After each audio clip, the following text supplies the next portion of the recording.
මහා බලගත්තු සබාදහම විසින් නිර්මාණය කරන ලද යම් පාෂාණයක් ගැන. ඇත්තටම මේ පාෂාණයක් කියවට නිකම් පාෂාණයක් නෙමේ. අති දුර්ලභ වූ සර්කෝන් වර්ගයට අයත් අති දුර්ලභ මැණික් ගලක්. මේක ඇත්තටම දැන් ඔයාලට දැන් පේනවා ඇති. මේකේ විශේෂත්වය තමයි මේ මැණික් ගලේ වටේට රත්තරන් ඉරි තියෙනවා. ඒ කියන්නේ ස්වභාවිකම හැදිච්ච රනින් පිහිටපු ඉරි. ඒ කියන්නේ රත්තරන් වලින් පිහිටපු ඉරි මේ ගලේ ඇතුලේ තමයි මෙය පිහිටා තිබෙන්නේ. ඇත්තටම බොහොම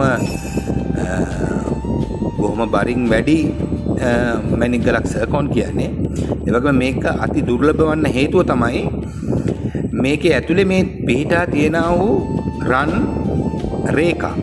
මේක ඇත්තටම කොටුවක් හා සමානව තමයි මේක පිහිටා තිබෙන්නේ. සම්පූර්ණ කොටුවක්. ඒ කියන්නේ ගල වටේට මෙහෙම අපි හරවලා බලපුවාම මේක සම්පූර්ණ කොටුවක් වගේ තමයි මේ ගලේ මේක පිහිටලා තියෙන්නේ. ඒ වගේම වෛරමක් තියෙනවා. ඒ වගේම තමයි මේකේ මේ කොටුව මැද්දේ යම්කිසි සලකුණක් තියෙනවා.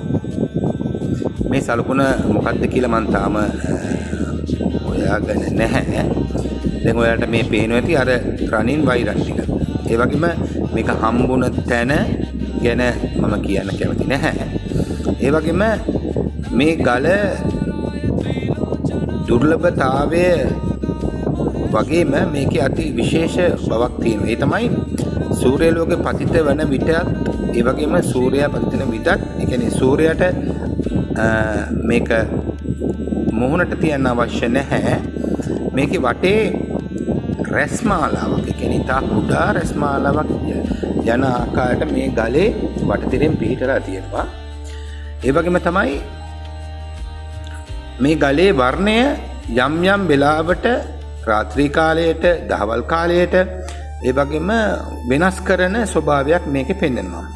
ඒ වගේම තමයි මේකේ අපි බර ගත්තොත් එimhe මෙහි බර තියෙනවා කැරට් 162.4ක්